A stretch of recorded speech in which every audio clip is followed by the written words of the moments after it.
shelter. Trying to get a direction, figure out where I'm going to go from here.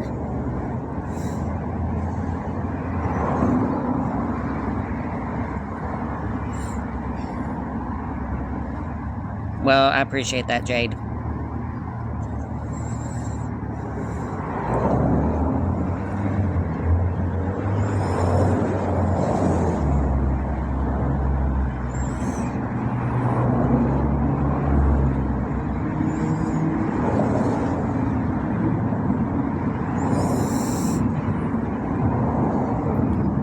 I think Houston's going to win the national championship this year. Thank you, Brian. Houston is a powerhouse right now. Houston plays Gonzaga in the round of 32. I think they're going to easily be able to beat Gonzaga.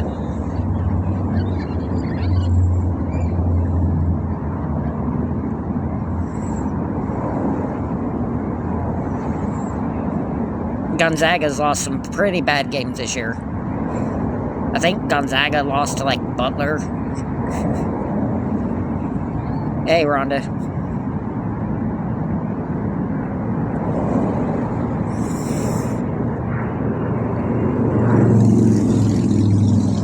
Oh, I love sports. Sports is, like, my favorite thing. Basketball, football, baseball. Dinner was pretty good.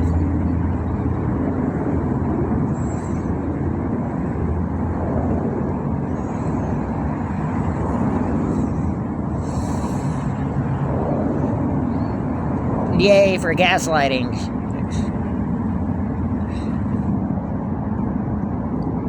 It was like beef and rice. Yeah, I know, Winston. You keep telling me that. Hey, Faith.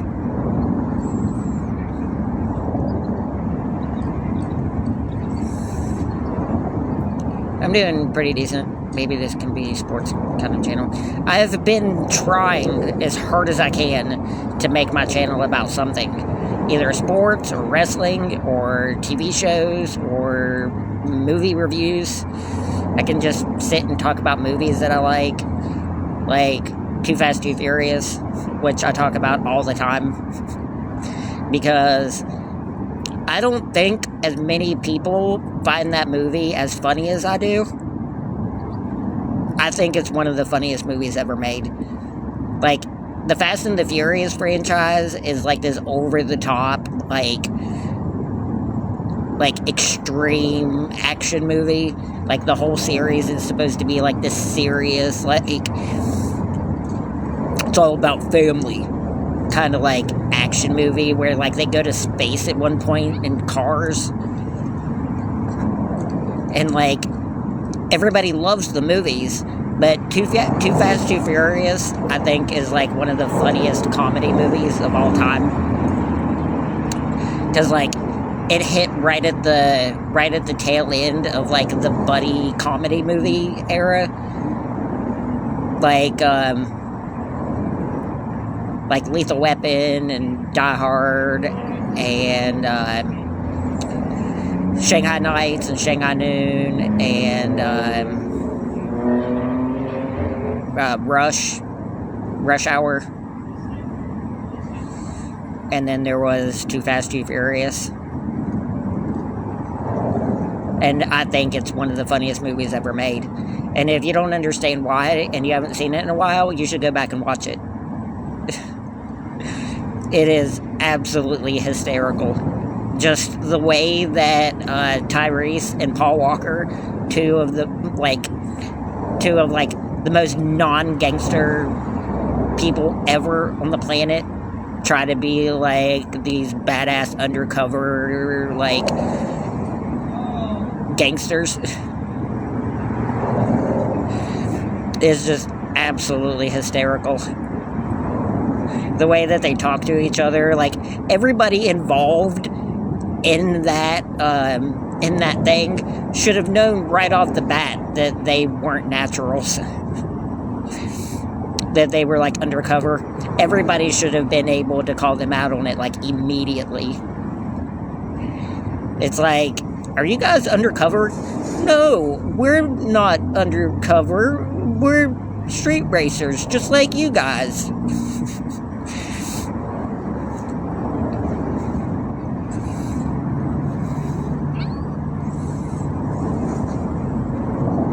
Where they're talking to, they go and get that package for the bad guy, and then they bring the package, they go to the marina yard, and there's the car, and Tyrese walks up, takes his shirt off and wraps his shirt around his hand and punches a hole through the window, and then Paul Walker walks up and just pulls on the door handle and opens the door up, and then he grabs the package out of the center console, and he's like, okay, you can put your blouse back on. And he's like, Tyrese is like, hater.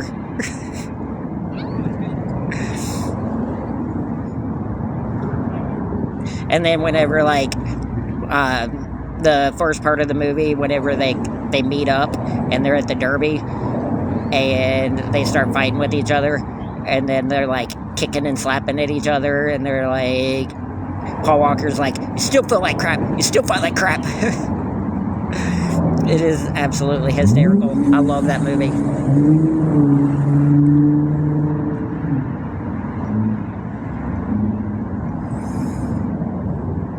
And then the bad guys in the movie, whenever they first meet up and are standing in front of their cars and everything, and then the bad guy's like, what, did you get those cars out of a cereal box? And then Tyrese is like, good one, Fabio.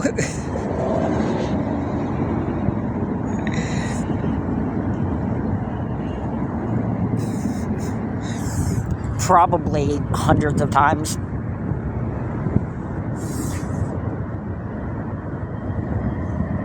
And then they beat him in the drag race, and at the end of the movie,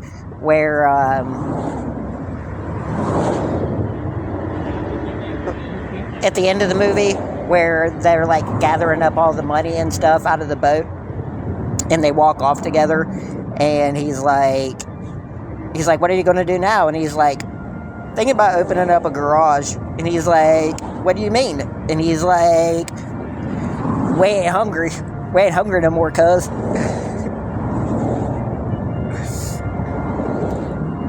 He pulls up his shirt and he has the money in his shirt.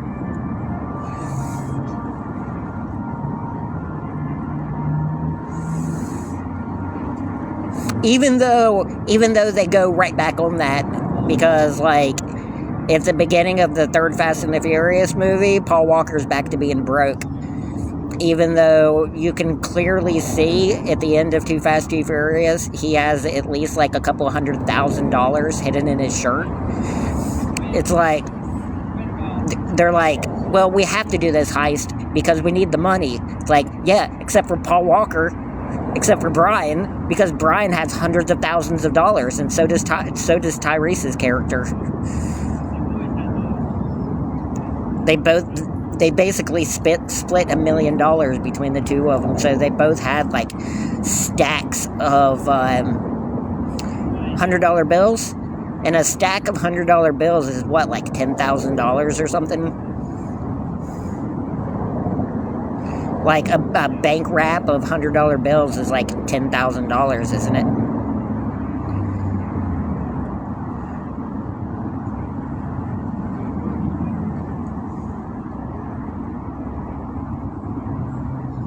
Or $10,000. So if they have 10 of those bank wraps, they pretty much have $100,000, and they still act like they don't have any money. It's whenever you play a video game and you have millions of dollars, but your character in game is man, you know how much I need money. It's but we have $25 million. What do you mean you need money? Especially the Yakuza games. It's you spend the entire game with your Especially, like, the Yakuza games. It's like, you spend the entire game with your, Kiru, Kiru, talking about needing money, and it's like, bro, you have, like, 26 billion yen on you right now, and you're talking about needing money.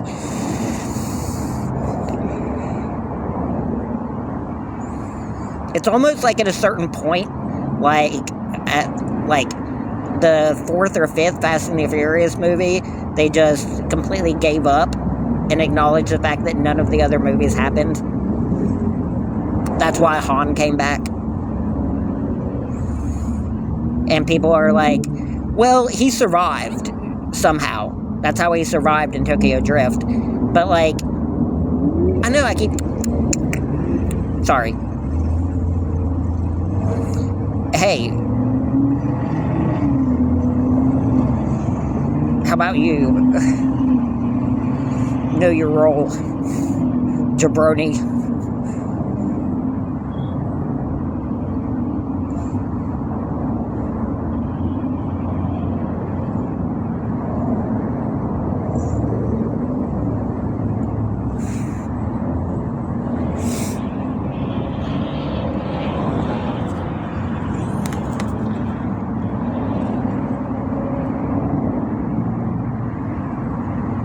I still think it's absolutely hilarious with Jason Statham and The Rock.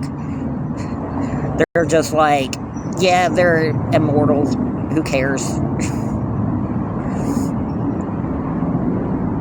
Where, like, I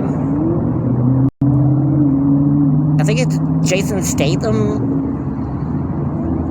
I forget what happens in that movie. Like, one of them falls out of a window from, like, 50 stories up and is, like, completely fine. Which one is it? The Rock, like, flexes and breaks out of the cast, and then he, like, falls out of a 50-story window, and he's, like, perfectly fine.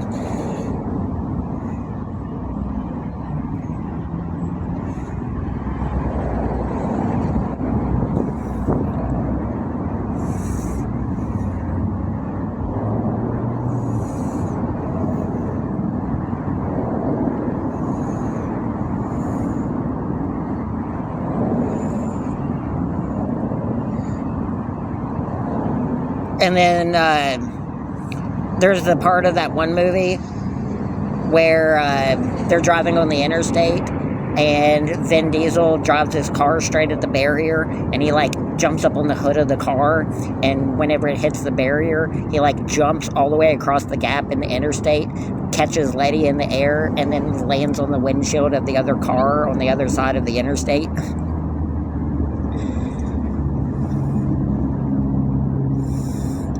Leon. I'm trying to think of the first Fast and the Furious movie. Which one's Leon?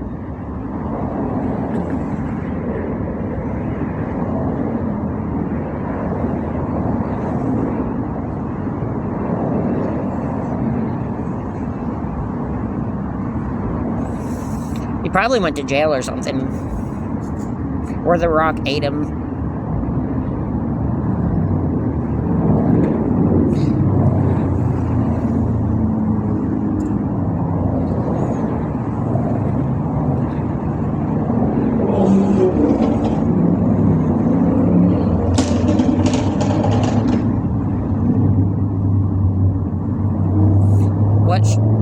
I think maybe we're talking about different things. I'm talking about Fast and the Furious.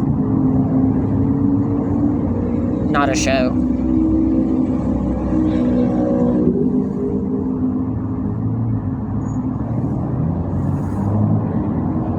They should have a Fast and the Furious TV show.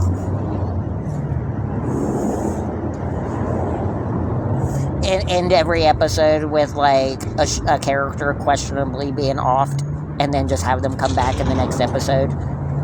Never explain it.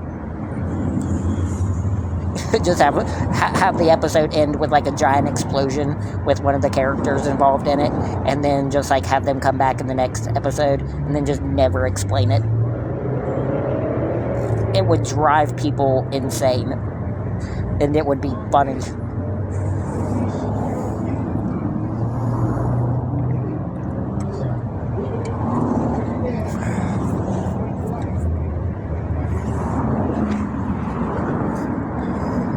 You know how, like, the last Fast and the Furious movie ended with the dam breaking and them, like, trying to outrun the rushing water from the exploded dam, and they just, like, ended the movie like that? Just, like, end every episode of the show like that.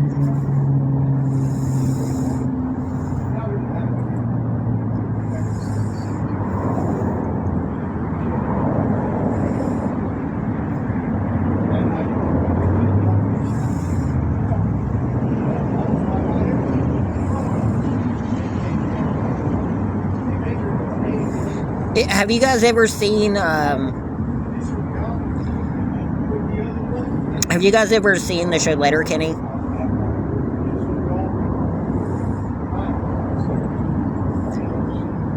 The hockey show? They ended one of their seasons on, like, a cliffhanger and then just never went back to it. That is, like, the craziest thing for a TV show to do.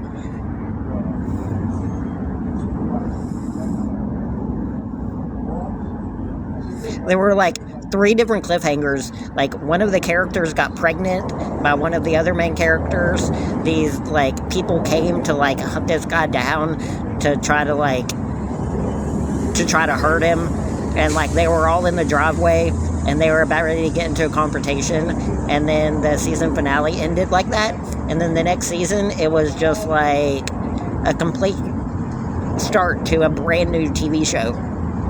Like, they just completely restarted the entire TV show, almost. Like, right in the middle. Never explained what happened or anything.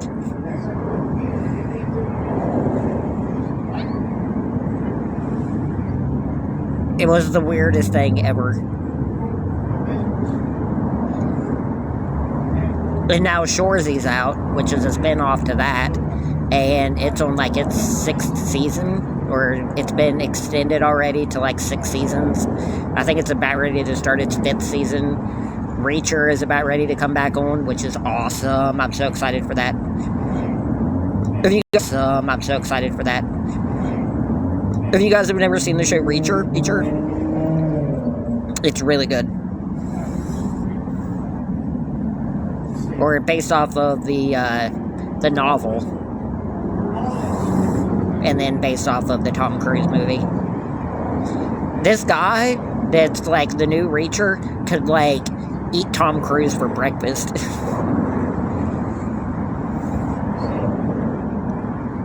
He could, like, beat up Tom Cruise with both his hands tied behind his back, literally.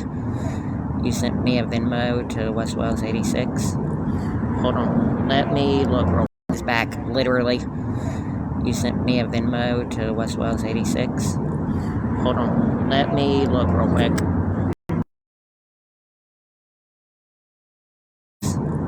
Hold on. Let me look real quick.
Why wouldn't I?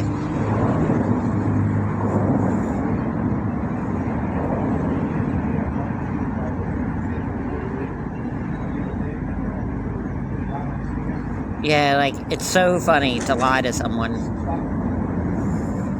You act like no one does.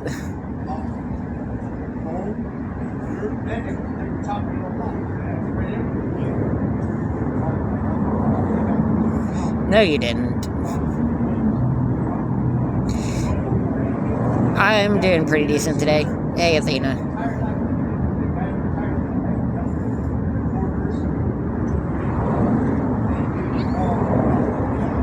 NB sent a TikTok universe to Riley.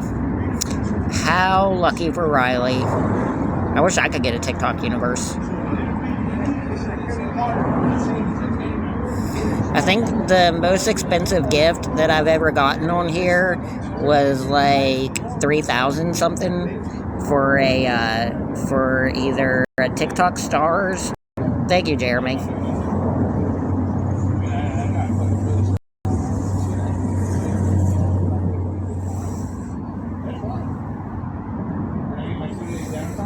Like a rusted gardening tool.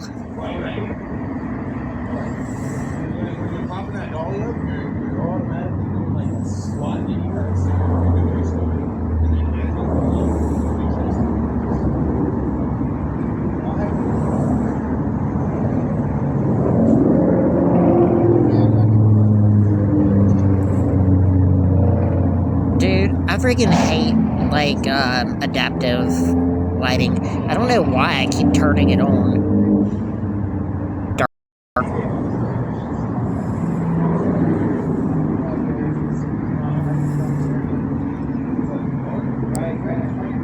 I don't know why that, like, ended my stream whenever I turned on dark mode. Whenever I turned off dark mode.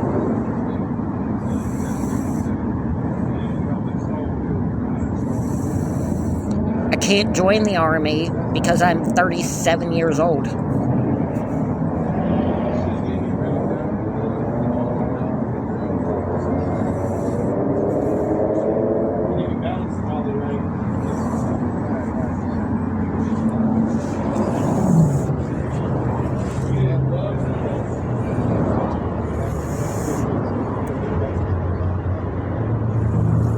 Yeah, like, if you've been in another branch and you're transferring to another branch, that's basically the only way.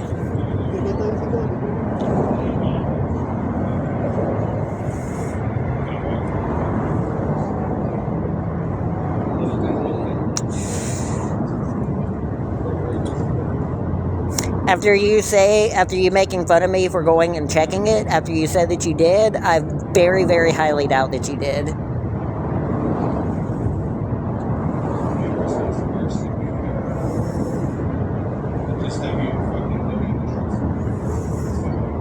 I'm telling you, you cannot join the military for the first time at 37 years old. They will not let you.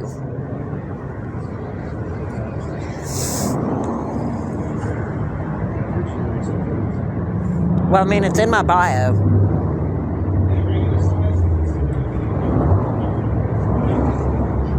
Oh, you sent it to Westwell's 86? I don't know.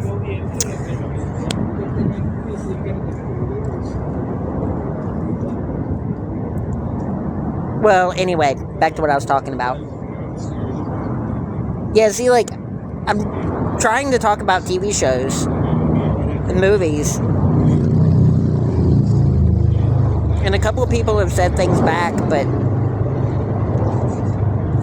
Tokyo Drift was a really good movie, too. Like, the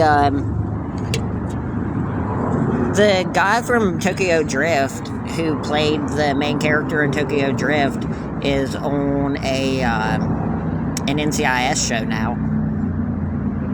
So people have to have liked him quite a bit. People act like they hated Tokyo Drift, but if you land, like, a main role on a criminal show in the United States, I'm not checking, then you're a pretty good actor. I personally don't like the dude. I think he's way too hammy. But a lot of people like him. Like, have you guys seen NCIS New Orleans? I do not believe that's what his voice sounds like.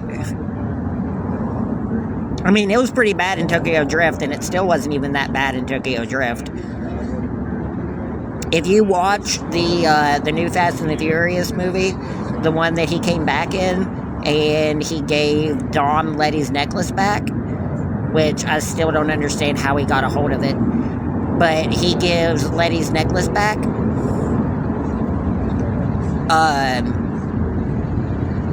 He talks with his real voice in that movie. And everybody keeps telling me, they're like, no, the accent that he has in NCIS, that's his real voice. No, because he slipped up. And like Fast 7 or Fast 8 or whatever, he was in it, and he talked with his real accent in that movie.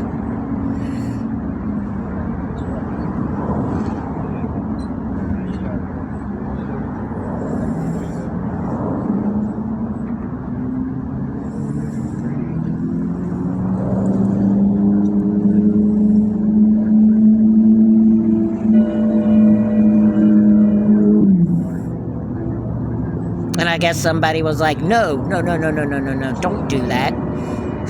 As a matter of fact, we'll put you in an NCIS show based in New Orleans, and you can just exaggerate the hell out of your accent. People like it.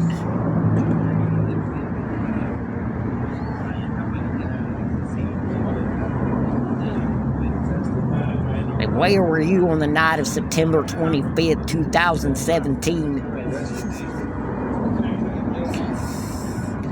What we're going to do is we're going to go through your car and we're going to find out everything you've been doing for the past 2 weeks.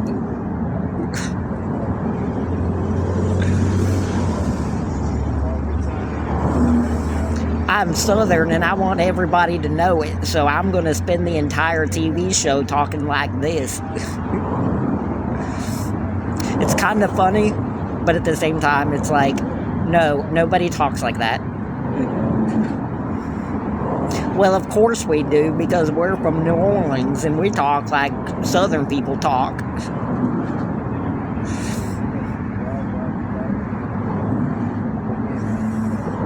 He sounds like the guy from Sling Blade. Was he really in Sling Blade? He sounds like Billy Bob Thornton in Sling Blade. Get some French fried taters.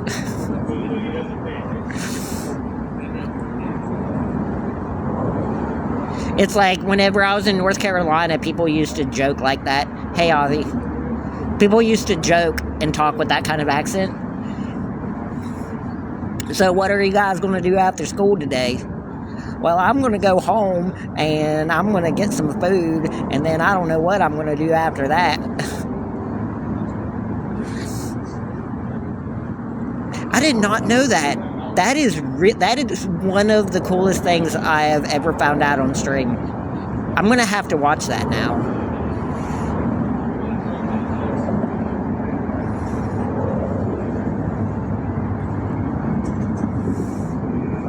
It'd be really funny if they incorporated, like, his street racing into NCIS New Orleans. Well, see, I used to be a race car driver, and I used to race cars in Japan, and then I came back to America.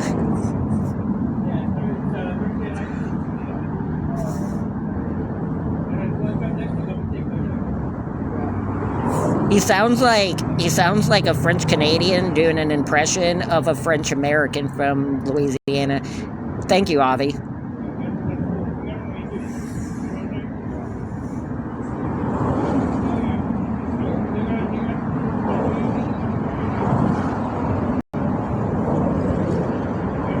What, does it get worse, or like does he tone down on the accent?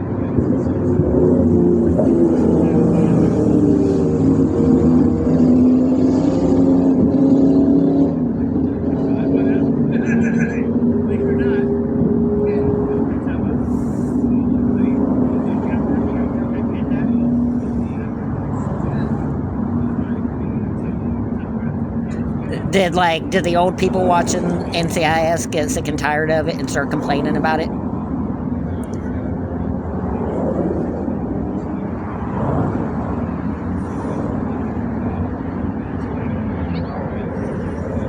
I know that, like, old people can get some crazy stuff done whenever they put, like, a community effort into ruining something. I can tell you that.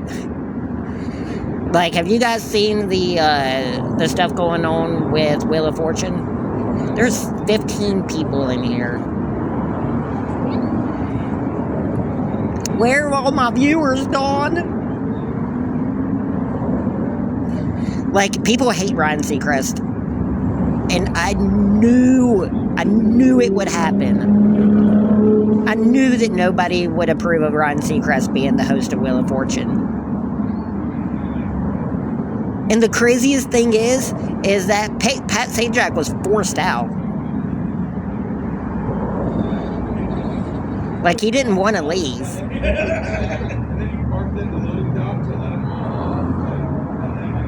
They should have kept Pat Sajak as the host. Yeah, they said that Pat Sajak retired. He didn't retire.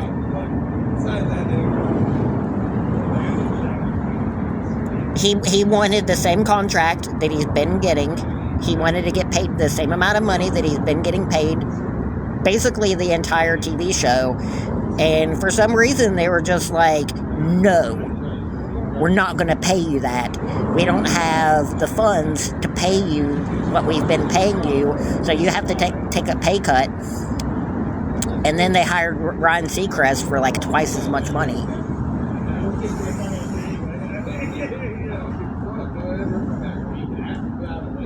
I mean, not only did they refuse Pat Sajak's contract and then pay Ryan Seacrest twice as much money, but Pat Sajak's daughter is on the show now, and she makes like the same amount that Pat Sajak did.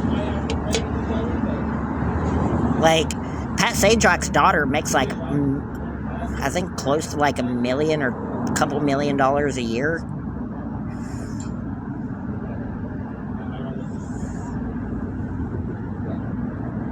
She's like the prize girl now.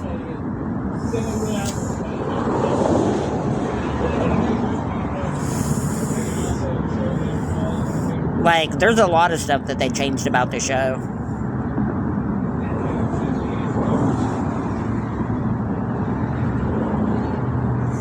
And a lot of people are really mad about it too. Like, I guess they don't let... They have the contestants spin the wheel for the final puzzle now. Which I guess they've been doing for a while since COVID started, but now everybody's mad about it for some reason.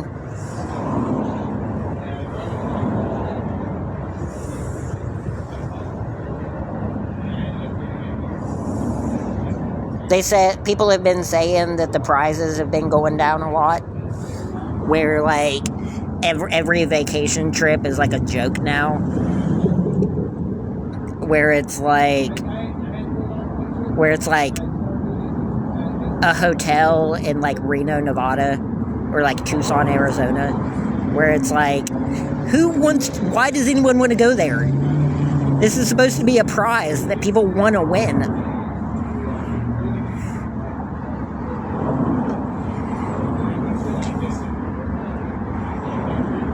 It's like, congratulations, you just won a all-expenses paid vacation to Richmond, Virginia. What?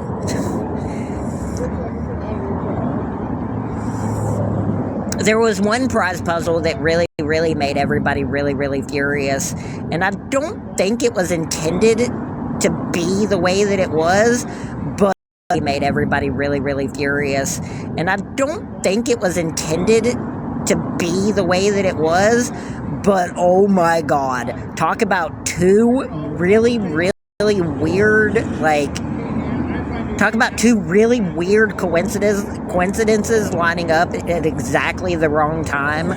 They had an African-American woman on the show, and she won a vacation to Gettysburg, Virginia. It's like, live the authentic, rustic lifestyle of Gettysburg, Virginia. It's like, why? Really? You're still going to give the same pitch for Gettysburg to go spend a weekend at a plantation.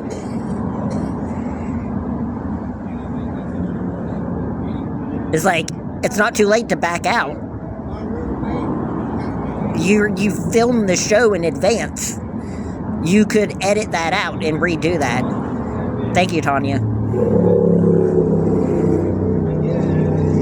It's like, you're really trying to send an African American family on vacation to a slave plantation? Like, everybody lost their over that. Like, seriously. Like, whenever you get on your phone and you can, like, pull your phone to the right and you have, like, a bunch of Google articles and stuff on your phone, like, literally every single article was people being mad about that. They're like, think about your gifts, guys.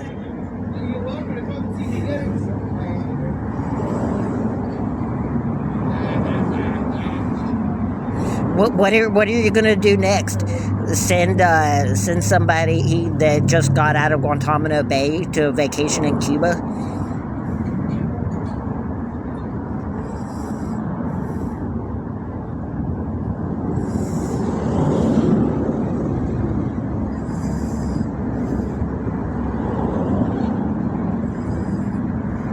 Literally, the only way that prize could have been worse is if they would have sent her on vacation to, like, Kenya.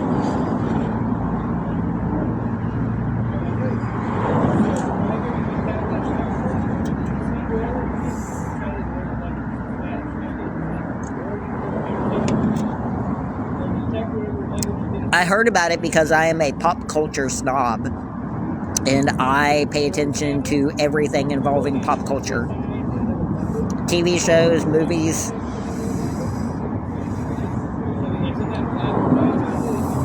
I haven't seen a lot of stuff, but I know a lot of stuff that's going on. That's why whenever, like, movies come out and stuff that I've never heard of, like, it's really weird to me. Like that movie Old, or that movie with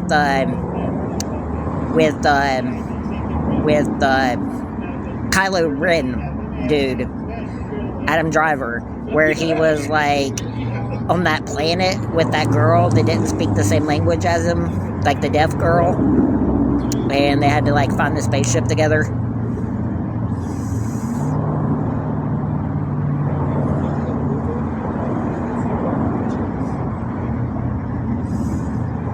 .32.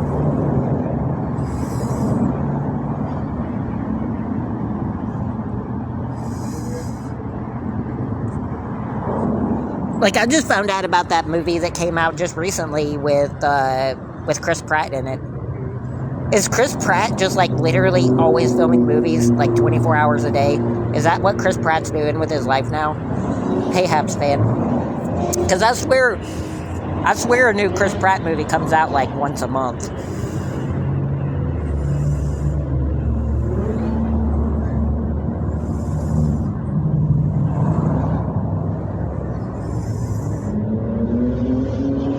One of the weirdest movies that I've ever seen is, there's this movie with,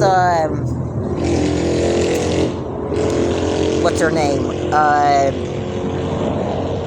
Is it the girl from the Hunger Games? She's in a movie where she's, like, fighting people on the beach and she's naked.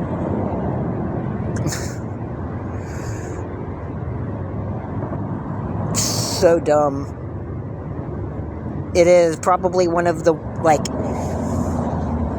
it's probably one of the worst filmed scenes of any movie of all time. Like, literally.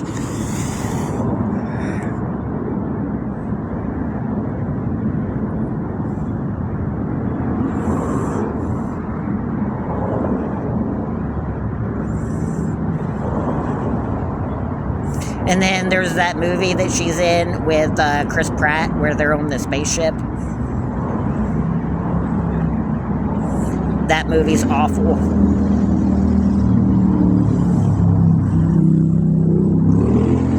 honestly, like, I know a lot of people don't agree with me, but I think literally the only good movie that Chris Pratt's ever been in is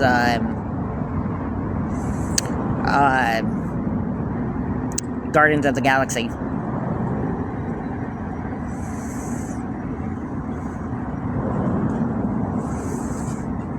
And if you read Guardians of the Galaxy, which is actually a comic book series, it is a fully fledged superhero thing in the Marvel Universe. It is a full comic book series, and Star-Lord has a character. It is not anywhere close to the movie. Like, it is not even slightly close.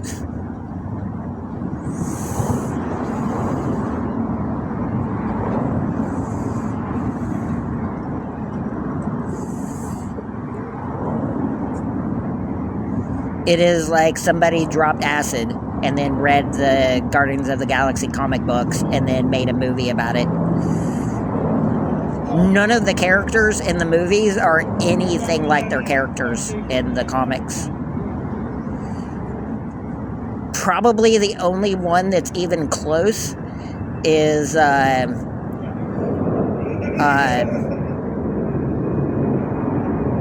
Saldana, the robot girl.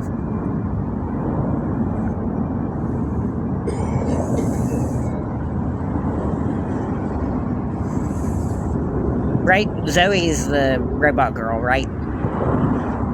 Or is she Gamora?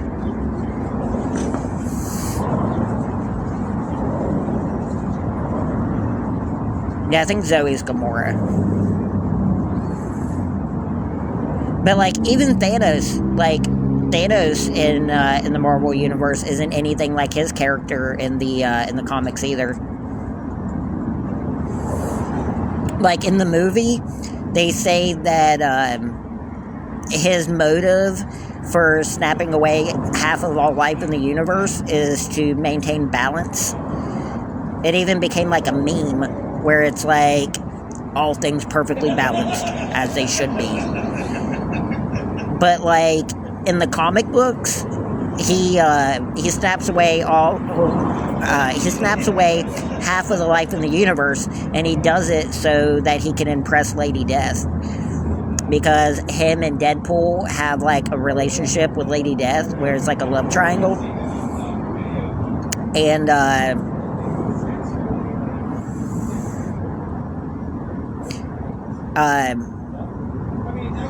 he snaps away half of the life in the universe, and then Lady Death...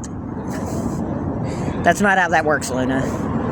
And then Lady Death got the gauntlet away from him, and she was so mad that she snapped away all the life in the universe. And she started to wither away. And then, because she was so frail and weak, the gauntlet fell off of her arm, and Adam Warlock showed up and picked up the gauntlet and then brought everybody back.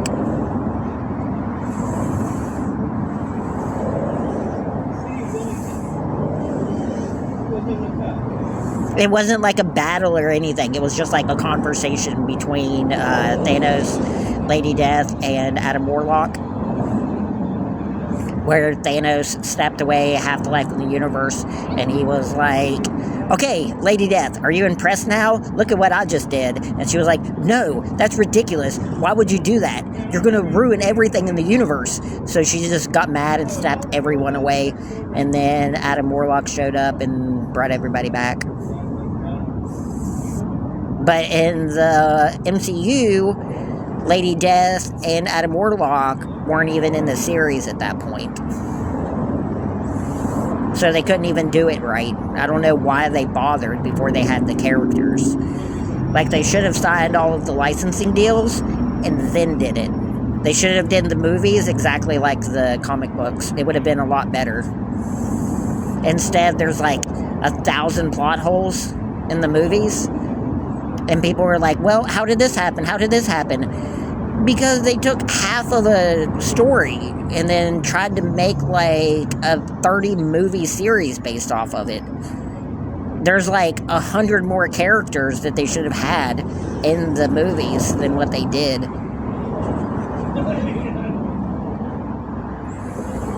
They didn't even get like a fraction of the characters that they should have had in those movies. Man.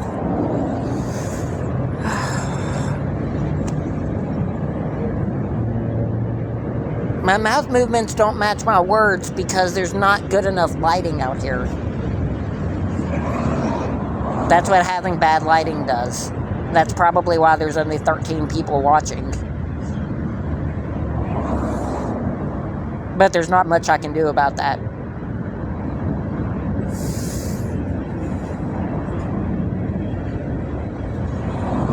There is no light out here. It is completely dark. There is 1, 2, 3, there are like 2 floodlights, and that's it.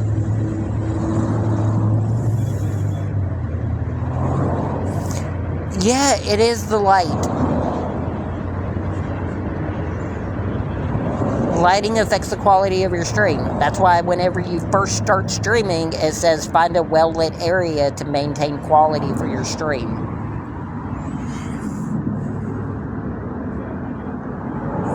And you are dumb, and you are getting blocked.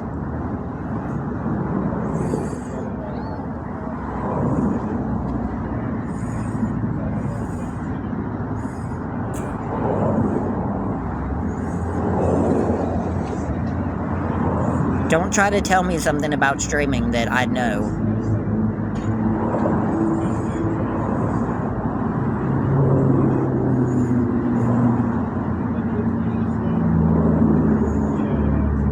Like, I do not stand for gaslighting. Like, I know things. Trying to make me believe that, like, I'm wrong about something that I absolutely know about is not going to work.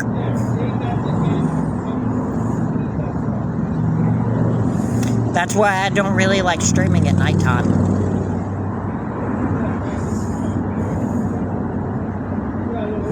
Because of the lighting quality. But like I said, there's nothing I can do about it.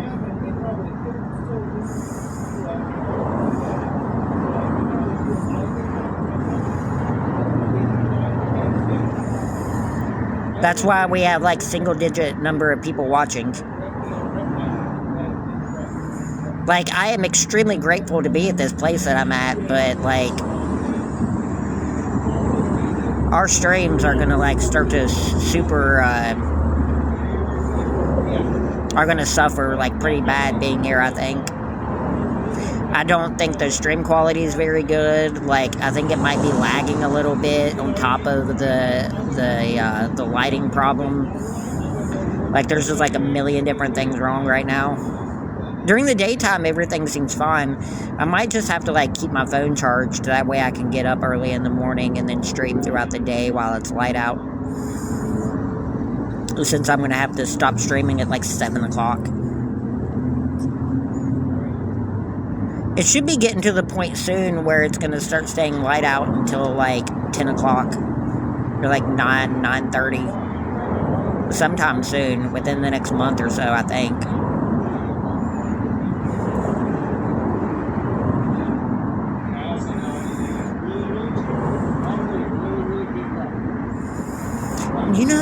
You know one thing I don't understand, and I will say this forever and ever and ever until the end of time. There are people that I've heard talk here that have, like, that have money. That get money. Like, way more than enough money to stay at, like, an economy inn, or like they have like month-long motels and stuff that you can get for like $800 or $900 a month, and like these people make way more than that. It's like, why would you rather stay at a homeless shelter than stay at a motel? Like, that doesn't even make sense. It's like, well, I don't make enough money to buy a house, so I'm homeless. And it's like, there's a middle ground between being homeless and owning your own home.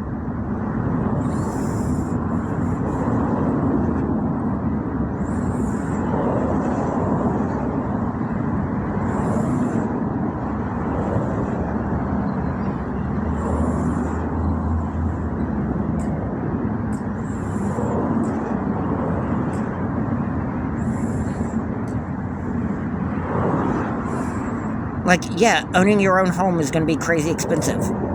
Most people cannot afford to own their own home, but that doesn't mean that you have to, like, be homeless because of it. You can go get a cheaper place. Go get an apartment or something.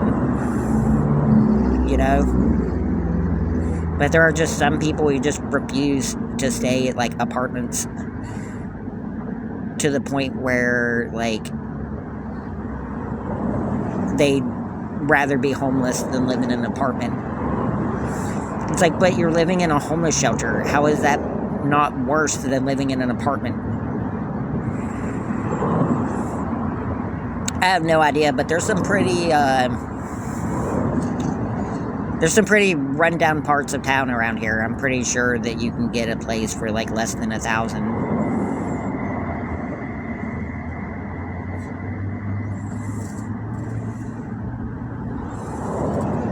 Like, there's just, like, a lot of San Diego that is really, really, really, really, really nice. But there's some parts of San Diego that are... Hey, Rhonda.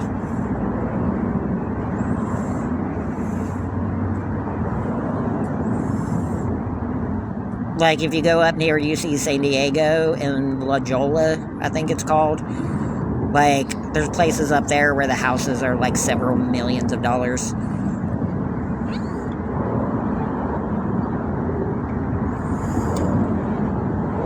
People who drive around in like $300,000 sports cars.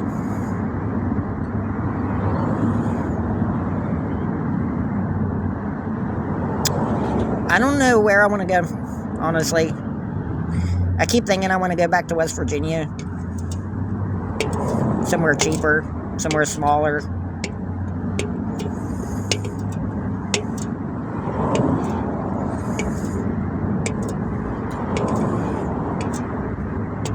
Like the stereotypical, like, sleepy little town kind of place. Somewhere with, like, less than 15,000 people.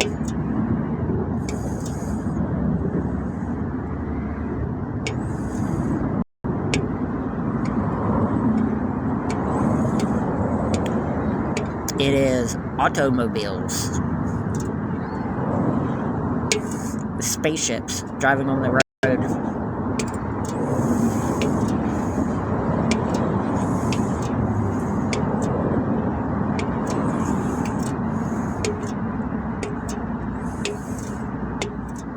You know, I posted a picture on my TikTok earlier, and it was like a joke picture kind of thing.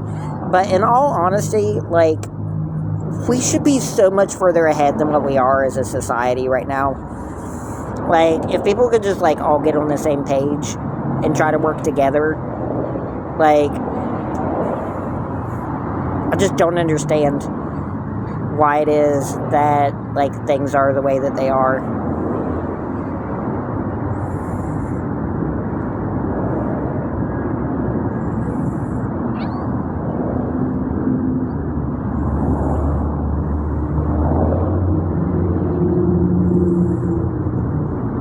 Like, almost, like, half of this country still looks like the 1300s.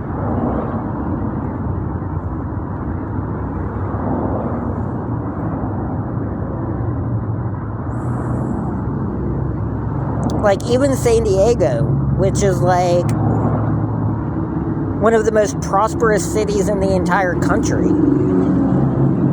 It's, like, one of the most expensive places to live. Like, there's, like, tons and tons and tons of, like, millionaires and stuff that live here. It's a really pretty nice place. But even here, there's, like, miles and miles of nothing. Like, literally nothing.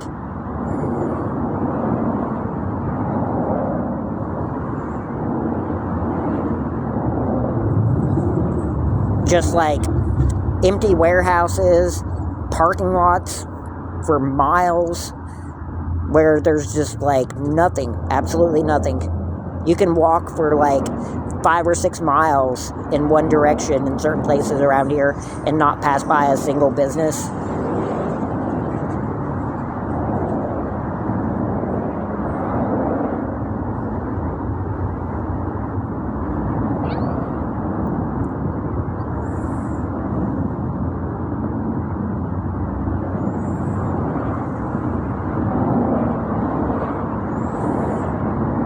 I don't know. It just feels like we should be a lot more advanced than we are.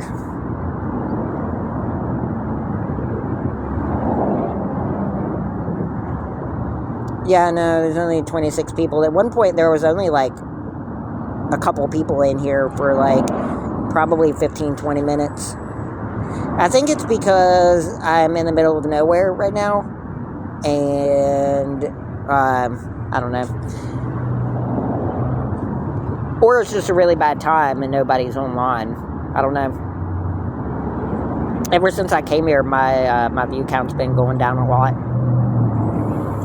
I think what happened was the fact that I was outside on the beach, and like the number of viewers that I was getting looked like I was getting more popular on stream. But the fact is that most of those people who were watching my stream were just making fun of me for being out on the street. And now a lot of those people are gone because I'm not sleeping out on the street anymore. I used to talk about it all the time, how like I would be outside and I would get like hundreds and hundreds of views on my streams and everything, and there'd be a bunch of active people in the comments and stuff. But then whenever I would go into a motel, my stream views would drop dramatically.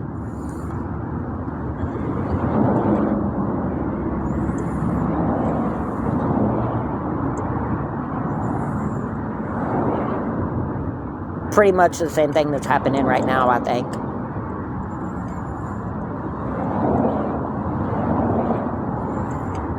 But I don't know.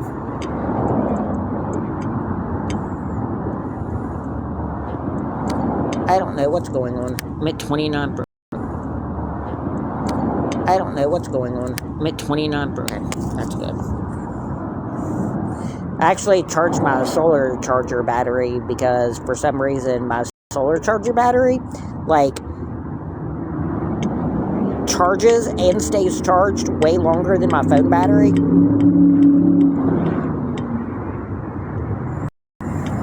Like my phone battery earlier, whenever I streamed for an hour, lost like 30% or something in an hour, but my solar battery hasn't even lost like probably, I don't even think it's lost like 10% in an hour. And it's charged my phone from like 15% to 29%. So like even if you don't use a solar charger for the sun and you use your phone a lot, you should get a solar charger because they are very, very good chargers. It's probably the best charger I've ever used for anything. Just plug in and charge the solar battery and then use it to charge your phone instead of an outlet. Hey, Earl McDermott.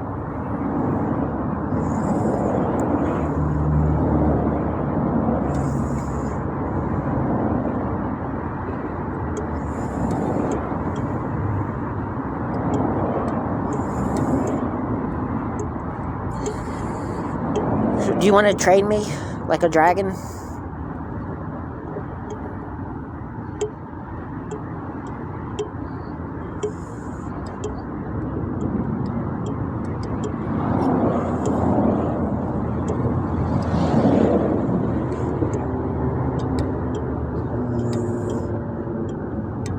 No, I'm not traveling.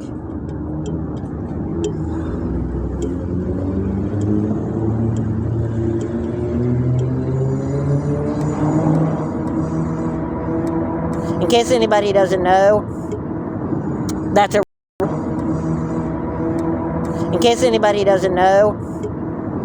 that's a reference to How to Train Your Dragon, because the main dragon in How to Train Your Dragon, his name is Toothless.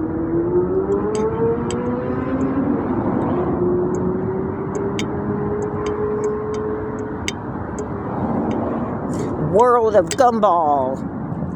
I love that show.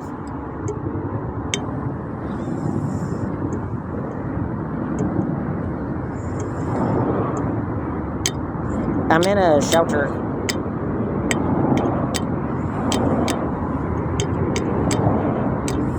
World of Gumball. Low-key, I kind of want to watch Gumball now.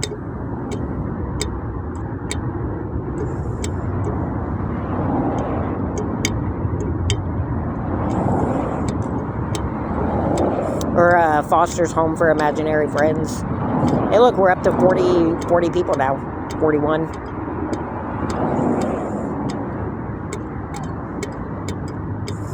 Pistol Cult.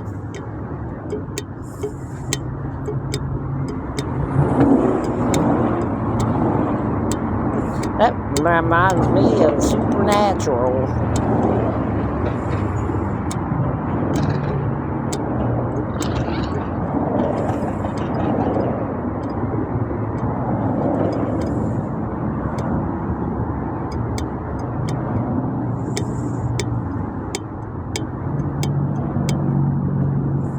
I still hate the end of that show. I can't believe that show ended the way that it did. Like, the official ending of Supernatural for me is still the end of season 5. And all of the rest of the show after season 5 were basically like webisodes. Does anybody remember that? Whenever TV shows used to do webisodes, where they do like episodes on TV and then they do like mini episodes online. Hey, Lissa. Like on the Disney Channel. They had So Weird, and then they had Degrassi, and they had Instant Star, and all of those shows used to do like mini episodes online, and they were called webisodes.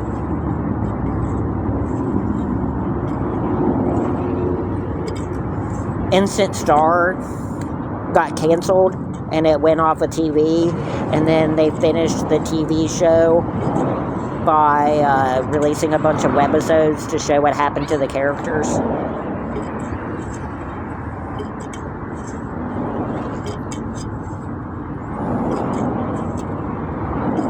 Like, it's so crazy how, like, Jack absorbed all of God's powers and then defeated him. Like, he just turned him into a human. He just turned God into a human. God into a human. And that's how he defeated him. If the WWE told me I was going to win, sure.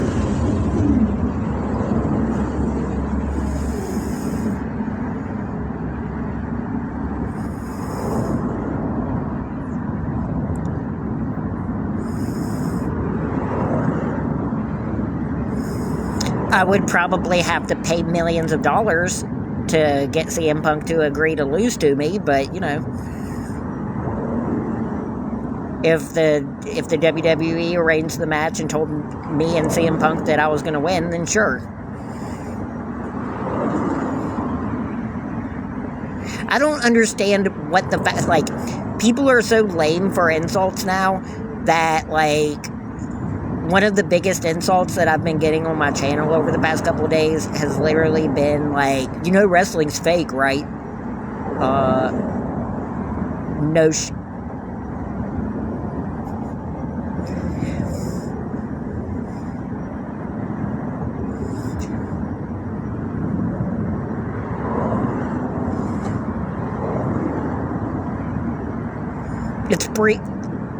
It's not fake, it's predetermined. My finisher would be get out of bed.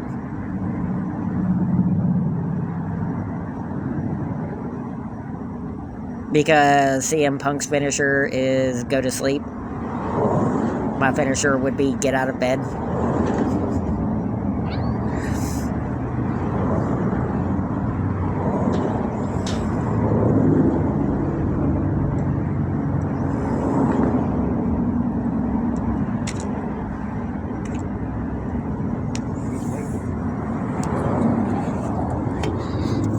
Randy's finisher is so good. Randy Orton has one of the very few finishers that I actually don't like as a finisher.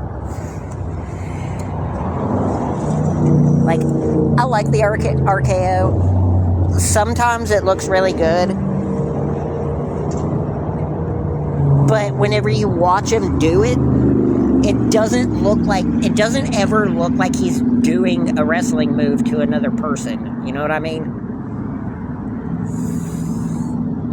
Like, think about finishers like the Sweet Chin Music. You're just kicking someone in the face. Think about the pedigree.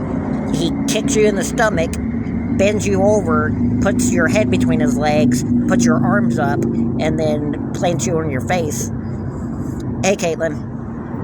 And a lot of other finishers like that, like the go to sleep, he puts you up on his shoulders, and then he drops you down and hits you with his knee. The RKO, like, it is very, very clear that you could not ever do the RKO on somebody who did not want it done on them.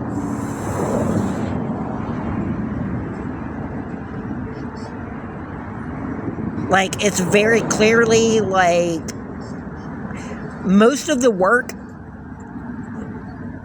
for the RKO is done by the person taking it.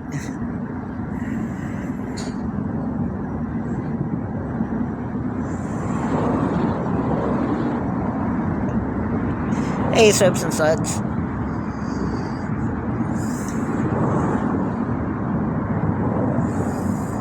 But some of the RKOs that he's done do look really awesome.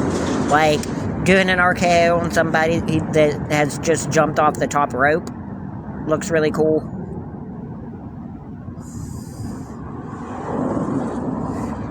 Yeah, I got a place for a while. I'm pretty sure he did the RKO on Chris Jericho whenever he jumped off the middle rope to do the lion salt, and that was pretty cool. The one that he did to Seth Rollins, where like threw him up in the air, and then he did the RKO on him.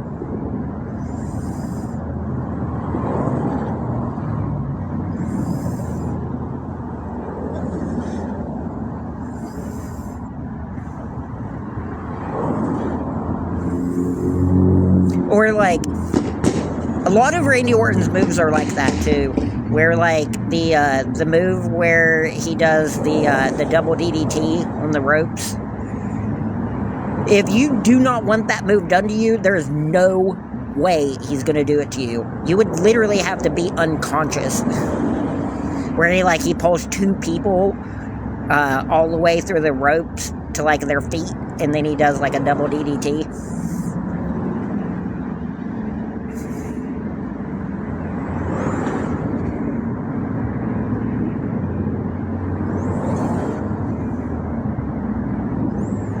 The jackhammer. The jackhammer is a ridiculous move. The move that Goldberg used to do all the time. Like, no one on the planet is that strong. No one. Literally no one. It would have to be like a world's strongest man kind of person doing it on a child. Like, no one can literally lift somebody up, like, vertically like that, like a suplex, and then hold them up in the air like that without the person actively balancing on them. So, like, some of the things in wrestling, like, look set up, but it's supposed to look real, and I just don't really think that wrestling has ever cared about that. I don't think wrestling has cared about looking real for a long time. Like, back when wrestling first started, and it was like the NWA, where it was like a countrywide business, and there were like dozens and dozens of different like regional wrestling organizations instead of just being one company. It was like a bunch of different organizations, and they were fighting for popularity and everything. Wrestling was pretty good. Back in like the 80s, like, wrestling looked like something that could be real. Now it's just like, just everything that they do is for shock value.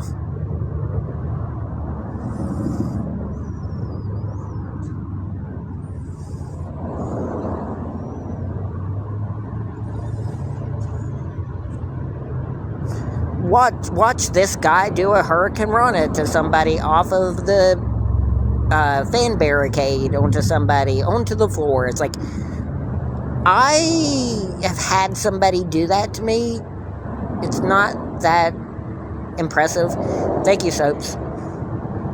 Like, sorry to Penta and Rey Mysterio and all of those people who do that, but it's not that impressive. It's like one person jumps off of something and lands on your shoulders, and then they basically just fall to the ground, and then you flip.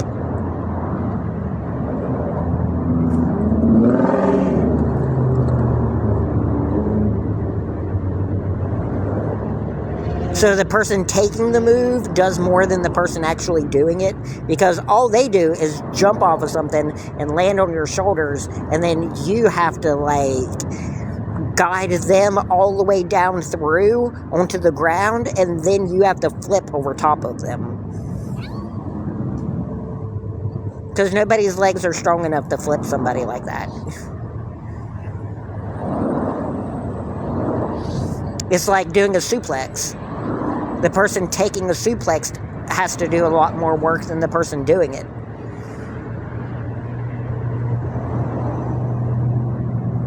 Because, like, they'll put your head down under their arm, and then put your other arm over top of their head, and then, like, they'll, like, tap their foot on the ground, and then as soon as they tap their foot on the ground, they'll, like, lift up a little bit, and then you have to jump completely over top of their body.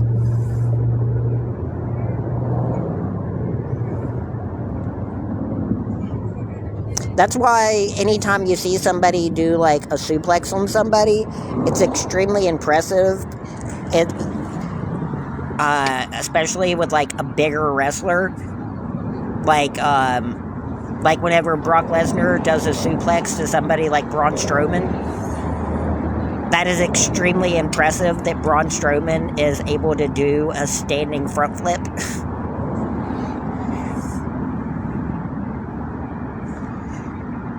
And people always say that, like, these wrestlers aren't very athletic or anything, but, like, the Big Show at one point was, like, 500 pounds. And John Cena did his finisher to the Big Show. That's basically the Big Show jumping from the ground onto John Cena's shoulders and then flipping himself off of John Cena's shoulders across John Cena's body onto the ground. Like, that's not the strength of John Cena. That's the athleticism of a 500-pound man doing a standing front flip. Yeah, because Chris Benoit didn't give a shit. Chris Benoit's suplexes were real. That's why he only faced wrestlers that were smaller than him, because he was stiff as crap. He would literally just grab people by the waist and just flip them. A lot of people that wrestled Chris Benoit say that, like, Chris Jericho has been one of the people that's come out openly and said it. Like, without a doubt, he has CTE because of Chris Benoit.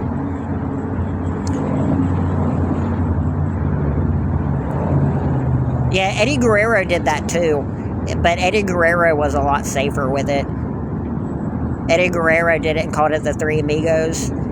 Chris Benoit did it and called it I forget what Chris Benoit called it.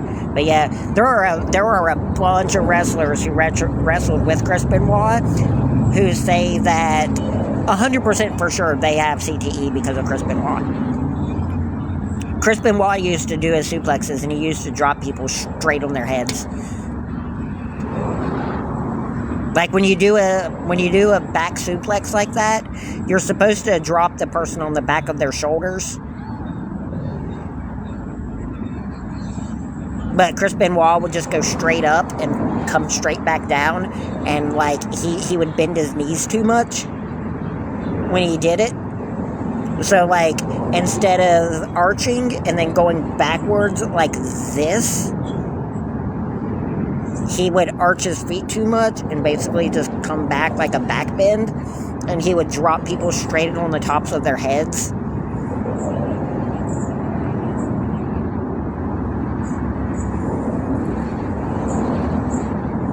And then whenever he did his finisher, he would jump off the top rope and he would hit face to face with the person that he was wrestling. And a bunch of people said that, like, they got CTE because of that too. Like, pretty much anytime they would wrestle him, they would get a concussion. My favorite tag team of all time is the Hardy Boys. The greatest faction is the Wolfpack.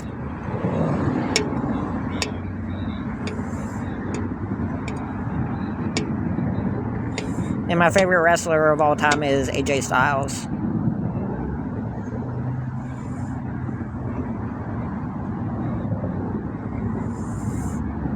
The phenomenal one.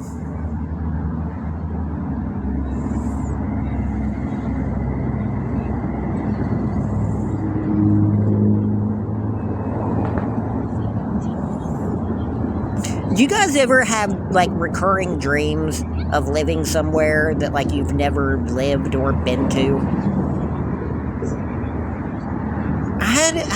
I started, like, the past couple of days, I started having the dream again that I've been having for a really long time, where, like, I'm in school, but, like, I'm lost.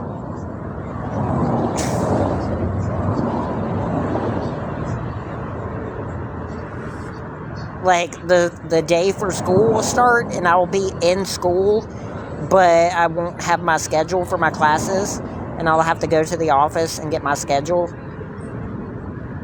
And I have that dream all the time. You know, that's hilarious.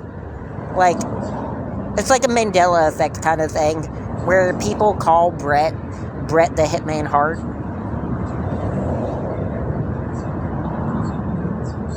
You know that, like, there's no "the" in Bret Hart's name, right?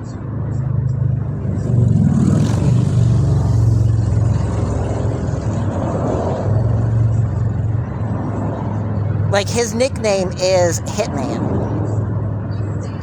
It's just Bret Hitman Hart.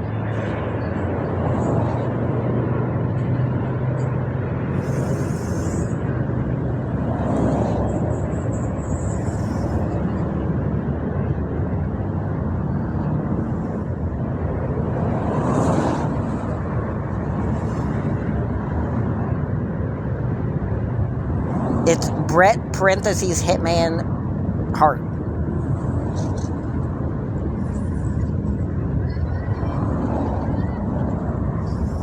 It's like, there used to be a wrestler called Ming, and he used to have a tag team partner with Jimmy Sullivan, and his name was Barbarian, but everybody used to call him the Barbarian. His name's just Barbarian. It's not the Barbarian.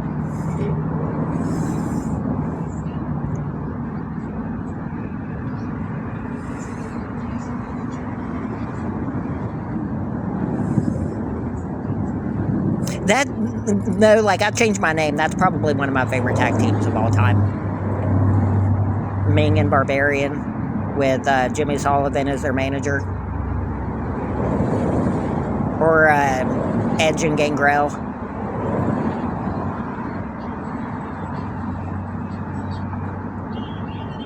Edge and Christian and Gangrel.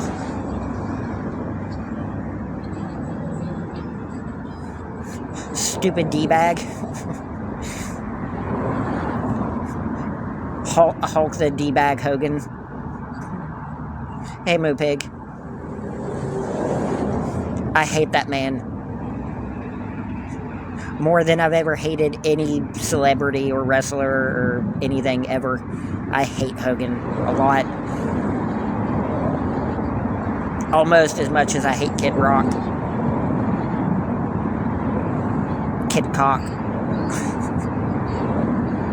Wait, no. Not that.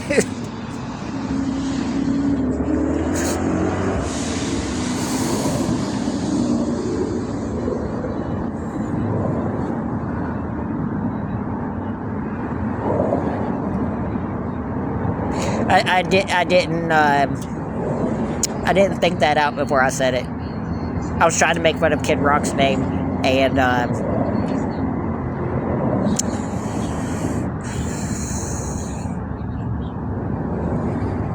Hulk Hogan's stupid too. Like, he won't even like accept the fact that people hate him. He's like one of those kinds of like celebrities that is so far out of touch with reality. Like, he was on Raw like recently, and like he got booed out of the arena, and he was like, "I don't know, brother. I don't know why I don't know why they hate me, brother." It's like, really? You have no idea why an audience full of WWE fans would boo you? Have you ever heard of a thing called self-reflection?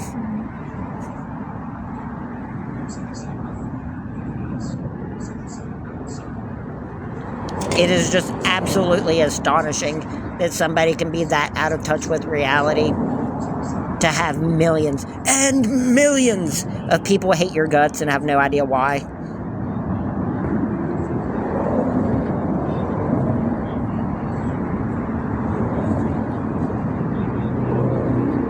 It's like, maybe it's because of a little video that you made. Or maybe it's because of the fact that you support a racist, a bigot, a xenophobe, moron, Cheeto person.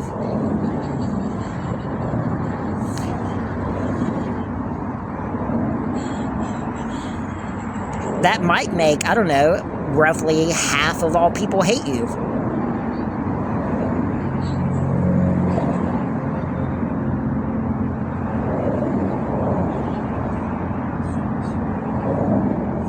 Hollywood does make people really weird. Like, people say all the time that they hate Kid Rock, they hate Hulk Hogan, because they're realizing now how out of touch with reality celebrities are. If you want to watch something really, really cringy, but really, really, really funny, I strongly Amanda Bynes is a nut job. Amanda Bynes needs significant help in her life.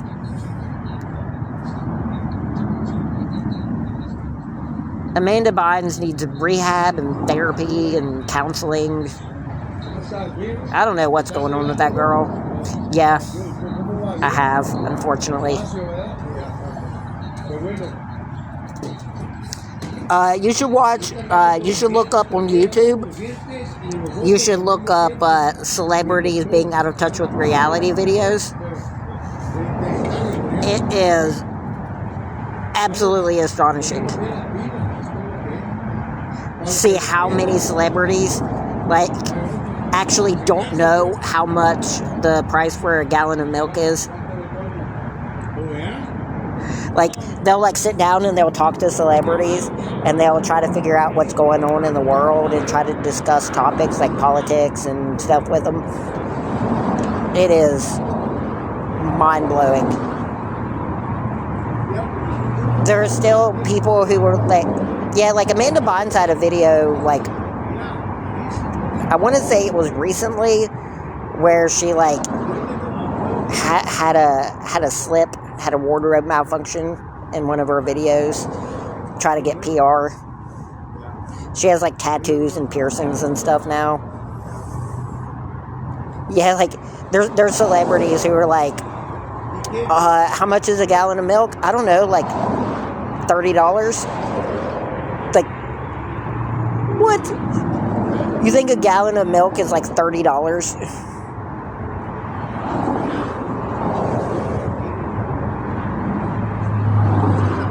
People saying that a gallon of gas costs like $50 a gallon.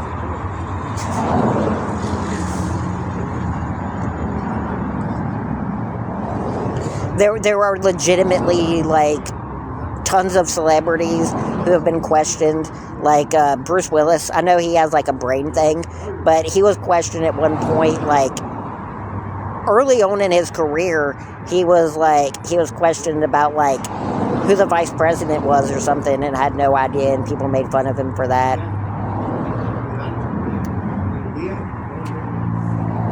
Like, celebrities that just have literally nothing to do with society.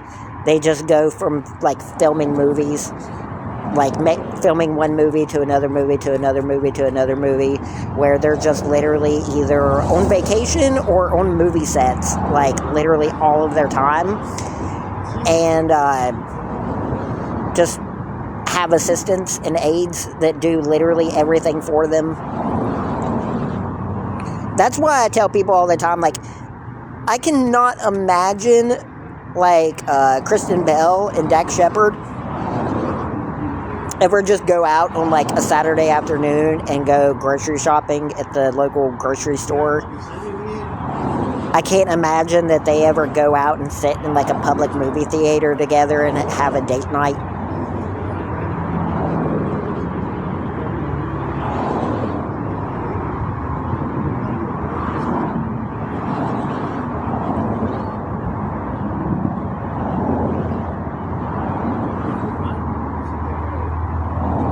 Like, the only time during the day that Dax Shepard probably isn't on camera is when he's either sleeping or in the shower. And then just the rest of his day is just him being a celebrity. I remember, I think it was Daniel Radcliffe. I think it was. It was either Daniel Radcliffe or the dude that played Frodo. One of the two of them, I think it was Daniel Radcliffe. He got one of the biggest legs up on the paparazzi that I think I've ever seen in my life. He went for, like, several days where, like, every time he would go outside, he would wear the same clothes.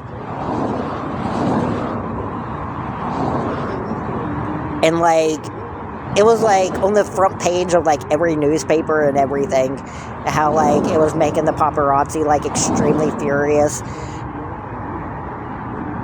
Because they only get paid whenever there's, like, a celebrity wearing something outrageous. Or, like, different clothes make it look like different days, and it makes it look like you're taking more pictures. But the more pictures of, like, that you sell of somebody in a certain situation makes the pictures worth less. So, like, him going, like, several days and only going outside in the same, like, pair of pants and jacket and everything, it made it look like all of the pictures they were taken at once. So it lowered the value of the pictures to the tabloids. He said that at one point somebody threatened to sue him, and, like, the amount of money that they said that they lost because of him doing that was in, like, the millions. That they lost a couple $1 million worth of picture sales because he did that, which is hilarious.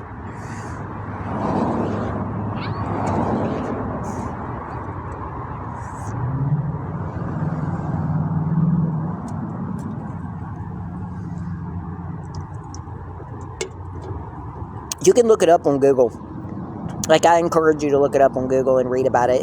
It's really funny.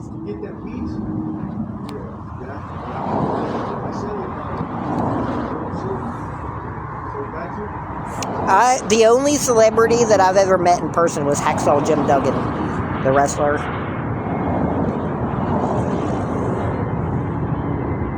You know, that's really funny, Moo Pig.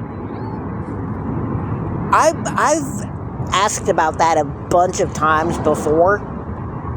Like, you know how I'll is an abbreviation of I will?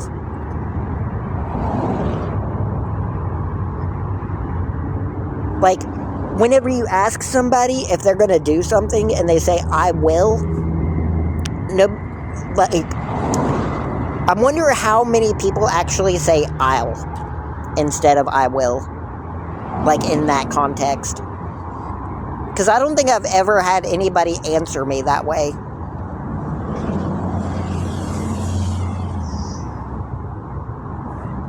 It's like, hey, are you going to come pick me up later today? I'll. Like, what? Like, I'll. It means I will.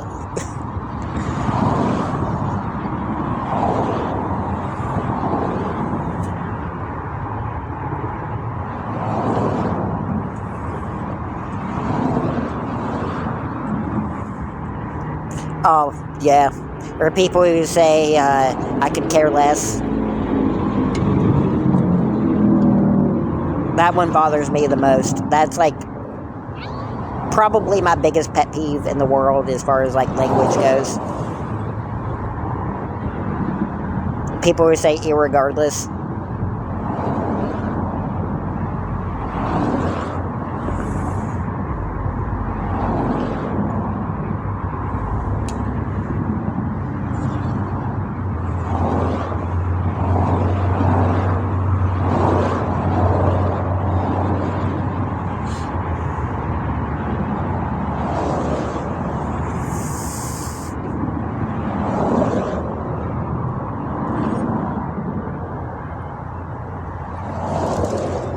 Yeah, like, I could care less is, like, one of the biggest ones for me, because it's, like, it doesn't even, like, it's not even a misspelling, it's not, like, a mispronunciation, it literally does not mean the thing you're saying.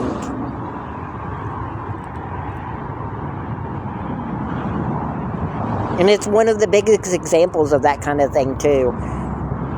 Like, it's not being nitpicky, like, you're literally not saying the thing you're saying. Like, you should be saying, I could not care less, because that means that the thing you're talking about is, like, the least amount of care you could have for something, which means you don't care about it at all. If you say you could care less, then that means that you do care about it, because there are other things that you could care less about.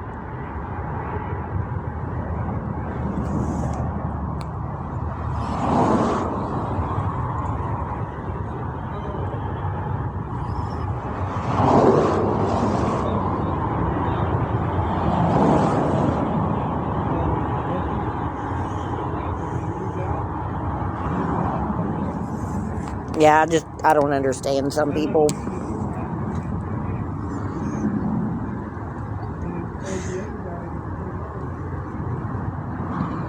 Lights out is at 10, which is like an hour and a half away. I think sometime within the next half hour, I'm probably going to get off of here and just go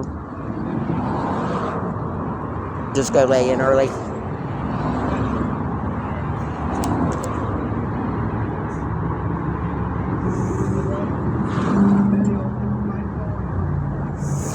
I'm at a shelter in California.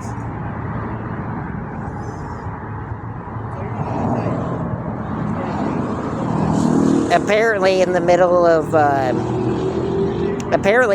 nowhere too, like in a black hole in the middle of nowhere, because we are not getting any viewers on our stream. I mean, we're still getting gifts and stuff, so we're getting some people. Yeah, Kim K. I am at a shelter now.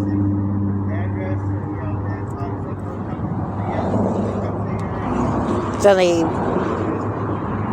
most of the stream so far, we've only been like single-digit viewers.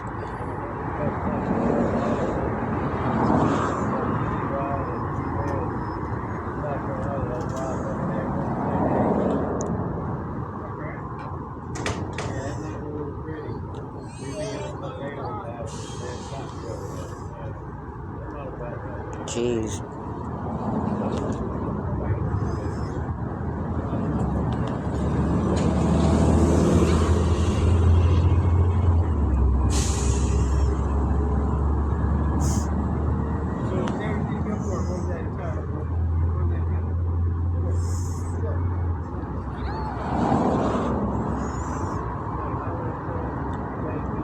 I need to, like,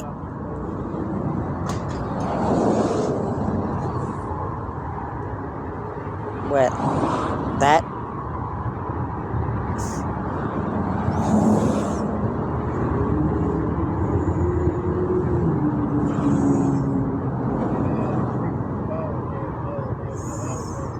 It doesn't hurt. You can't feel it.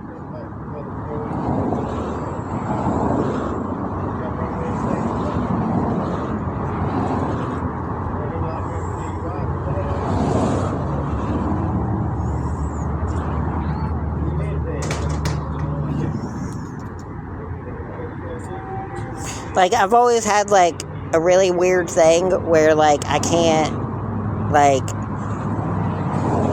I don't really have, like, very active, like, skin receptors. I used to do that all the time, where I would just sit and, like, squeeze the skin on my face.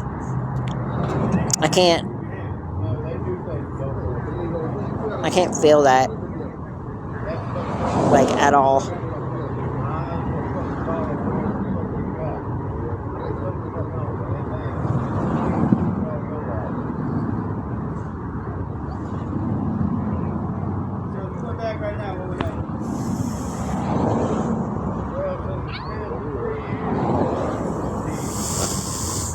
Yeah, it's been a pretty decent day.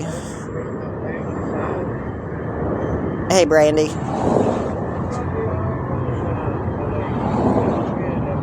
The sailor said, Brandy, you're a fine girl.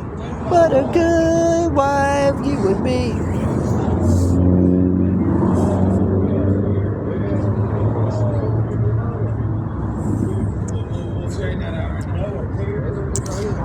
I am doing decent.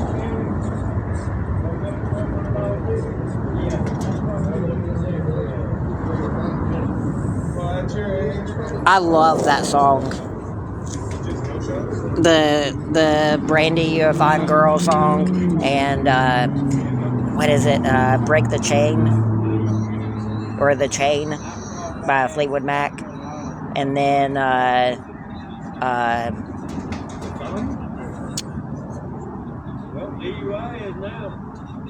the Blue Sky song from the beginning of Guardians, where Groot's like dancing along to it. Guardians of the Galaxy has a really good soundtrack. I would sing more, but I don't know very many songs.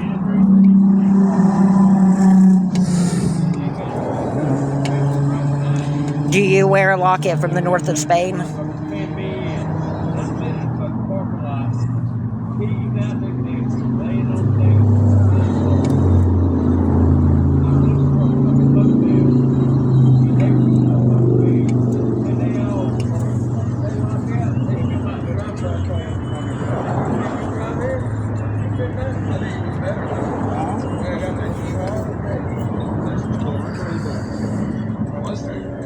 I do kind of hate that song's in that movie, though, because, like, listen to the words to the song, Brandy, You're a Fine Girl, and then look at the way that the relationship is between Star-Lord's mom and his David Hasselhoff dad.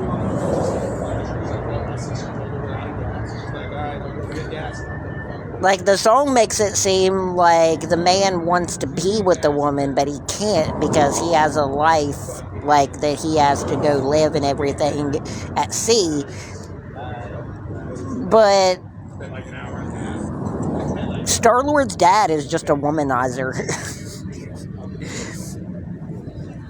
Like, the song, having that song makes it sound like it was, like, romantic, but it definitely wasn't.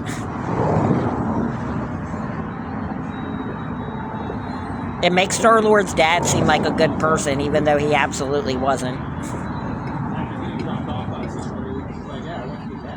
Yeah, it's a really good song. It's basically just like, there's a girl that works at a port, and she tends to sailors, and this man wants to be with this woman, but he has a life at sea, and if only he could stay ashore and be with this woman, they could be happy together, but they can't be happy together because he has to go back to sea.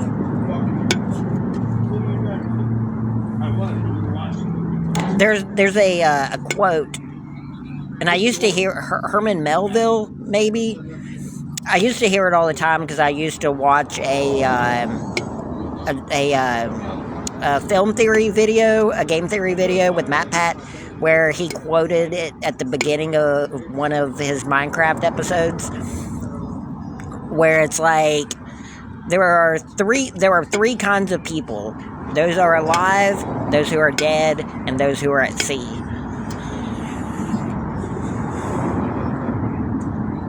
It's like that kind of thing. But in the movie, Star-Lord's dad just womanizes people.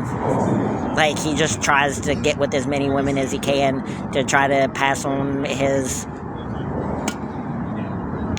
superpowers, which you figure out later is just because of one of the stones. The stone that Star-Lord holds in his hand.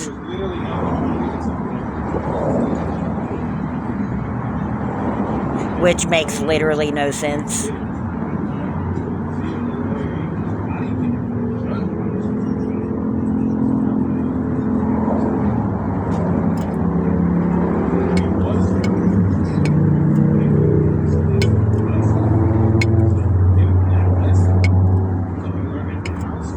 The fact that Star-Lord gives up being a Celestial.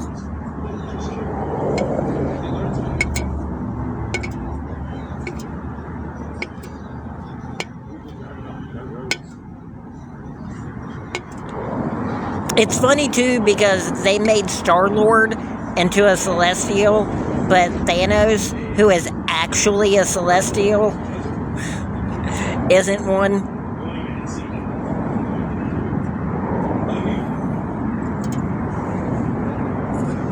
It's at the very end of the first Guardians of the Galaxy movie, where like he gets the stone and they defeat the bad guy, and he's like, "How are you doing this?" And they're like, "Because you said it yourself. We're the Guardians of the Galaxy." AT. Yeah, like Thanos in the comic books is basically like a god. Hey, Hoof. He's a Titan. They even call him a Mad Titan in the movie. But, like, he's not a Titan in the movies. They even said it. Like, Kevin Feige even said it during an interview. In the MCU movies, Thanos is not a Titan. But his nickname is the Mad Titan because he is a Titan. He's like a god in that universe.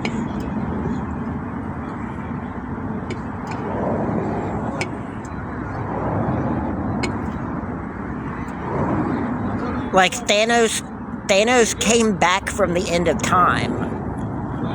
Thanos has lived through all of existence. That's why he's able to do the whole time jumping thing that he does in the movies. Because he has literally lived through all of time. That's why he says in the movies that he is inevitable. Because Thanos is basically like a 4D being. He has always existed, and he always will. Man, 6-8. Been doing good though? So far so good? That's good.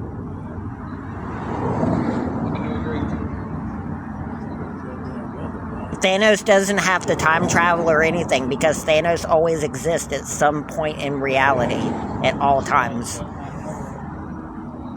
I have a job now.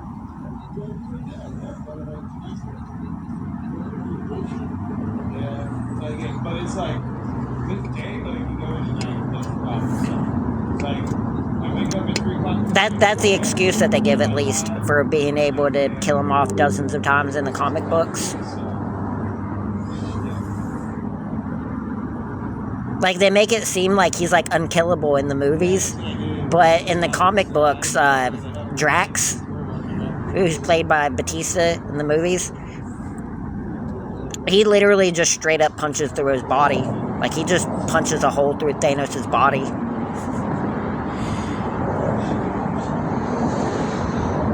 And that takes him out.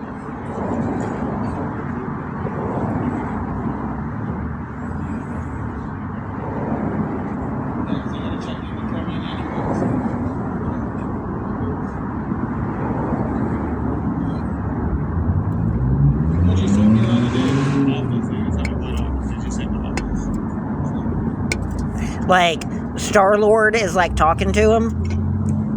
And, like, Star-Lord and Thanos are like facing off face to face, and he brings up Drax's wife and daughter, and he's like, "Oh, buddy, I wouldn't have done that if I were you." And he's like, "What are you talking about? I know all things that are going to happen. I am all intelligent. You cannot get not get a hand up. You cannot get an advantage on me because I am Thanos. I'm the strongest being in the universe, and nothing can defeat me." And then all of a sudden, Drax sneaks up behind him and just like punches a hole right through his body.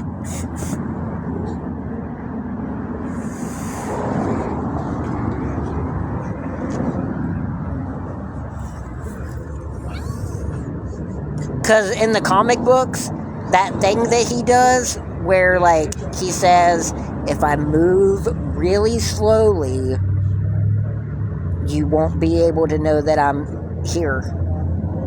Like, if I move super slowly, I'll go invisible."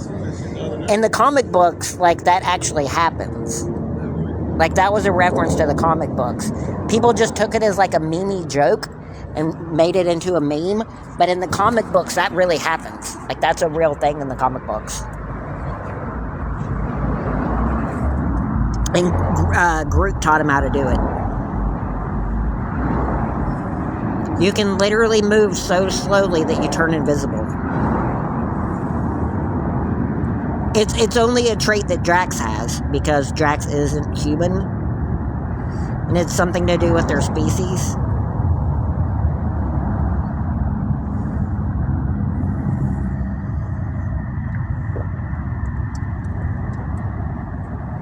In the movies, they never make him turn invisible when he does it. But in the comic books, he does just basically turn invisible. Or he, like, it gets to the point to where you can't sense his presence.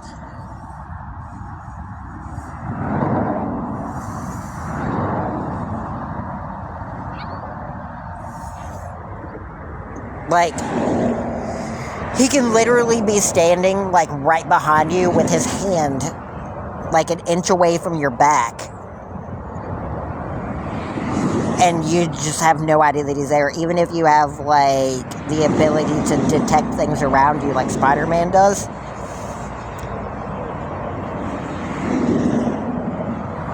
That's why Thanos didn't know he was there. Drax is, like, the only person in the universe with the ability to sneak up on Thanos.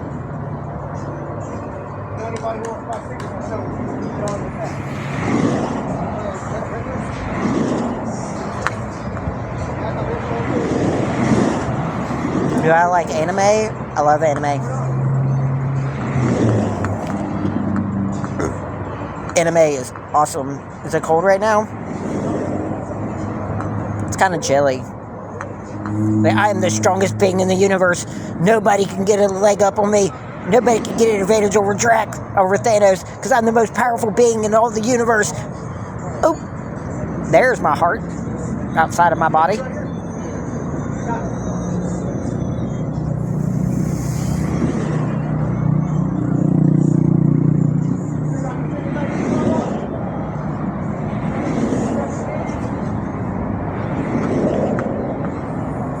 My favorite defeat of Thanos has to be in the Guardians of the Galaxy Telltale game.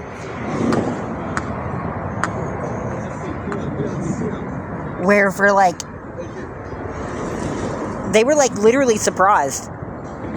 Like super surprised. Like almost the entire game they play off of the idea that they're like, he can't be. No way. You shot him like once. And it, like, kind of like they were trying to make the fans think that, like, he hadn't been defeated. They were just like, are you sure that's Thanos? He went down pretty easy. Are you sure that's him? There's no way that could have been him. How did he lose so easily? There's no way. There's no way that was Thanos.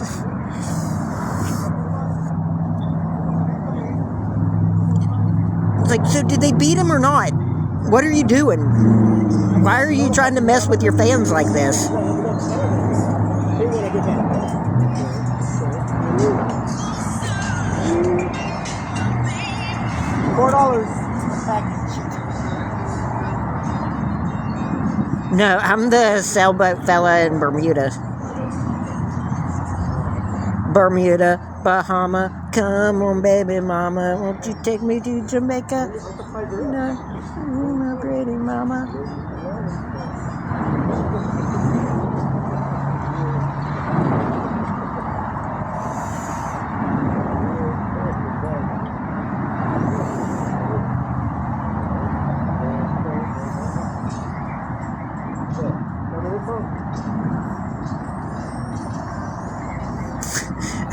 I'm a sailboat felon.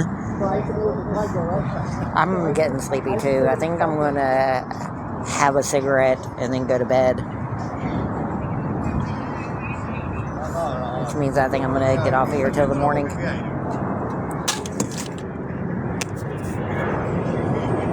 I'll get up. Maybe get up in time to have breakfast in the morning. I don't know. I'm having a hard time waking up at like 7 a.m. Hey, Margaret. I've been sleeping like basically like 11 a.m. or midnight until like 9 a.m. Wake up, spend a couple hours outside, have breakfast, play Supercard, look on Google Maps to try to find things that are close to me to figure out where I am in the world, and then just have lunch at 4 o'clock and then hang out outside and stream and stuff until bedtime. I had a meeting with my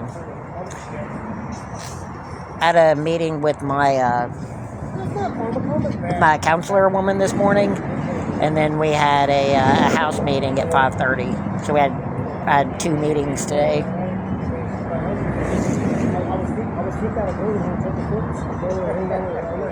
Yeah, that would suck. Have to get up at 6:30. One day it rained and she came outside and I don't know. I have to go get my social security card and stuff. They said that the people would be coming here and that I could get my social security card and stuff through them. So I'm trying to figure all that stuff out.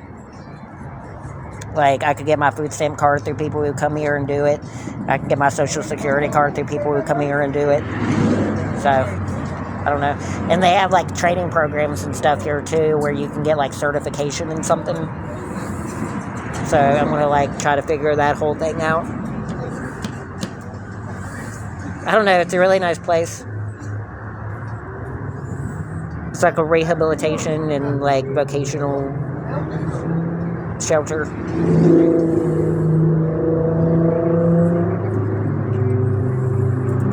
Like job rehabilitation and job service, and like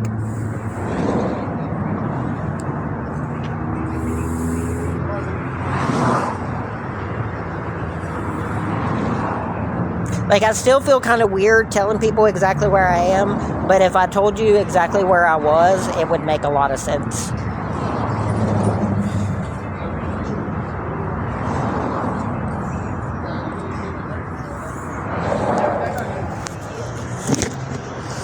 It's a really nice place because they kind of gotta be.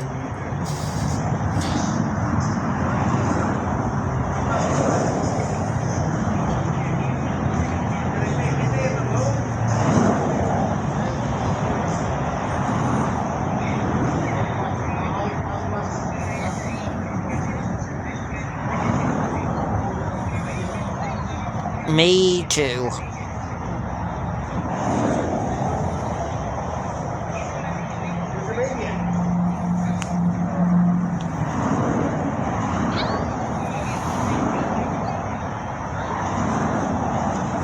Knowing me, I'll probably just go back to, like, getting a job at, like, McDonald's or Taco Bell or something. End up staying in, like, a really cheap motel or something.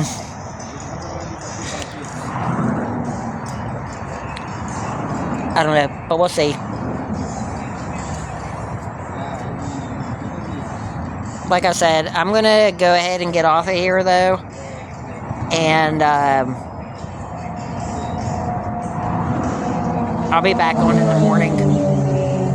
After lunch, I'll get on and stream for a little bit, which will be like 11 a.m. Pacific time. Or Is it, or is it noon? I think it might be noon. I don't know, but I'll be back on tomorrow afternoon. Alright, have a good night, everybody.